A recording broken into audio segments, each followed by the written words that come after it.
Communism versus capitalism. So capitalism is an economic system where the industry is controlled by private owners for profit. This promotes entrepreneurship, self-interest, business, and economic growth.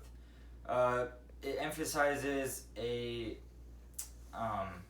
individual freedom, which is essential to society. And then communism is a system where the government owns all the manufacturing. This often leads to corruption because of how much power the government has. And it does not emphasize individual freedom, so it usually does not work out. So the Cold War, this started when the differences between communist Soviet Union and capitalist United States became apparent. And pretty much both the superpowers were fighting for dominance. This event was over the course of many years, so there were many main key events during this and key people who played a big part. So there was the arms race and space race. Many countries allied with either side. So there's the NATO and then the Warsaw Pact for the Soviet Union. Some of the key people were Joseph Stalin. He was the leader of the Soviet Union during the start of the Cold War. And then there was Harry S. Truman, who incorporated the Truman Doctrine and the Marshall Plan.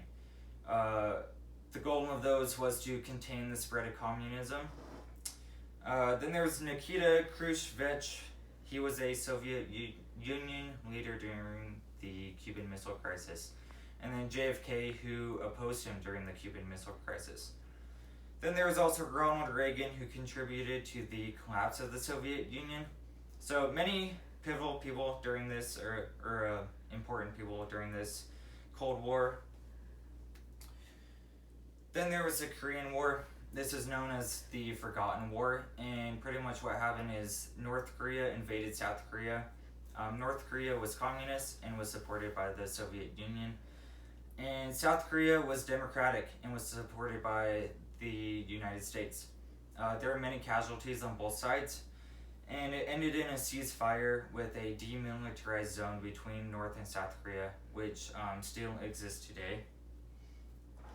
And then human rights versus civil rights. So civil rights are specific rights granted to individuals within a particular society or country. So some examples that we have are the freedom of speech, assembly, the freedom of religion, and the right to vote. Human rights are inherent rights that are given to an individual regardless of race, gender, and other characteristics.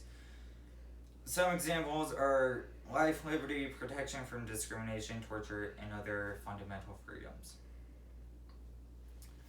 So some important civil rights leaders. I think the most important is Martin Luther King. He challenged racial segregation in many ways. He led the Montgomery bus boycott and the March on Washington, which is where he gave the I Have a Dream speech. Both key events in the civil rights movement, and super important person during that. And then Rosa Parks, she refused to give up her seat on the bus, which led to the Montgomery bus boycott, which lasted about a year, and that was super important in the civil rights movement.